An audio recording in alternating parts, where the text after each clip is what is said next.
Сәлеметсіздер ме, құрметті Жанға жылу арнасының тыңдармандары. Бұл әңгімені соңына дейін тыңдап, өздеріңіздің пікірлеріңізді қалдыра отырыңыздар. Күзгі кеш. Жас отбасы Әсел мен Нұрлан кешкі ас үстінде отыр. Терезеден жаңбырдың дыбысы ғана естіледі. Нұрланның телефоны 1-2 минут сайын СМС келгенде дір етіп қоя береді. Әсел көз қиығымен қарап қояды, бірақ сұрамайды. Біраз уақыттан кейін «Жұмыстан ба?» деп сұрады ақыры. «Иә», қысқа жауап берді Нұрлан, телефонды қалтасына тығып. Ас ішіліп болған соң Нұрлан қолымды жуып келейін деп телефонын қоса ала кетті. Әсел үстелді жинап жүріп ішінен «Кім соншама жаза береді? Жұмыс уақыты біткен ғой», деп күбірледі. Түнде Нұрлан ұйықтағаннан кейін телефон тағы дір етті. Әселдің шыдамы таусылды. Экранға қарады. Бейтаныс есім Мадина. Хабарламаларда «Нұрлан, сөйлесуіміз керек. Нұрлан, бала туралы».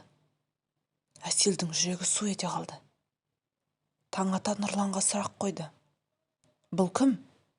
Бала деген нес? Қандай бала?» Нұрлан үнсіз ұзақ отырды. «Әсел, студент кезінде бір қызбен араласқам. Сол қыз жүкті болыпты. Бірақ ол маған ештеңе айтқан жоқ. Біз үйленгеннен кейін ғана хабар берді». Әселдің көзі мөлдіреп, даусы дірілдеп. Қалай сонда?» Нұрлан басын төмен түсірді. «Шынымды айтсам, мен де кеше ғана білдім. Не істерімді білмей жүрмін». Сөйтіп жүріп күн өтті. Әсел де біраз ойланды. Кешкісін есіктің қоңырауы шыр ете қалды. Табалдырықта жас әйел тұр, қолында құндақталған 5 айлық сәби. Көз жасы көлдей даусы дірілдеп айтты. «Мен жүкті жасырдым, әке-шешемді білмейді. Әлі жаспын, балаға дайын емеспін. Өтінемін, сендер отбасы болдыңдар. Өздерің алыңдаршы мына баланы, мен өсіре алмаймын. Мен кете қаламын, ешкімге ештеңе демеймін. Бұлай ары қарай жалғастыра алмаймын». Әсел мен Нұрлан сөзсіз тұрып қалды. Әйел сәбиді Нұрланның қолына ұстата салып, «Менің өмірімді бұзбаңдаршы, өтінемін, осыдан кейін мені іздемеңдерші». Артына қарамай кетіп қалды. Нұрлан сәбиді көтеріп, есік алдында сілейіп қалды. Сәби жылап жатыр. Нұрлан қолын қалтырата тербетті, бірақ тынышталмады. «Әсел, алшы мынаны, не істеймін мен мына баланы? Қарашы, жылап жатыр, алшы», деп даусы дірілдеп. Әсел баланы құшағына алды. Сәби оның қолына түскеннен кейін бала тынышталып қалды. Бұл бала кінәлі емес. Қандай шешім қабылдасақ та, оған зиян келтірмеуіміз керек. Әсел мен Нұрлан шетелдік компанияға сұраныс берген еді. Көп ұзамай екеуіне сол компаниядан шақырту келді. Карьерасын дамыту үшін көшу жоспарында бұрыннан бар еді. Әсел заң саласындағы білімін пайдаланып, баланың құжаттарын реттеді. Туу туралы куәлігін сәбиді әкеп тастағанда анасының қолында бірге келген еді.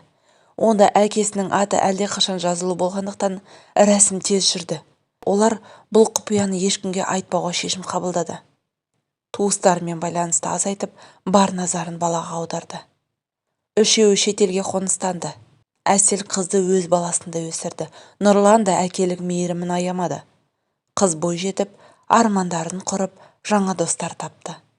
Ол өзін Әселдің туған қызы деп білді. Ешқашан күмәнданбады. Әсел кей түндері терезе алдында ұзақ отырады. Бір күні шындықты айту керек пе? Әлде осылай қала бергені дұрыс па? деп ойлайтын. Нұрлан да кей кезде «Қалай ойлайсың? Айтамыз ба?» деп сыбырлайтын. Әсел әрдайым «Бәлкім уақыт көрсетер» деп жауап беретін. Жылдар өте олар нағыз үлкен отбасыға айналды. Әсел үшін қаннан емес, жүректен туған махаббат бәрінен биік екенін дәлелдеген өмір болды. Ал қыз бүгінге дейін шындықты білмейді. Оның көзіндегі сенім екеуі үшін ең қымбат дүние. Ал сіз қалай ойлайсыз? Қыз бой жеткенде бұл шындықты білу керек пе? Әлде кей құпия жүректе мәңгі қалғаны дұрыс па?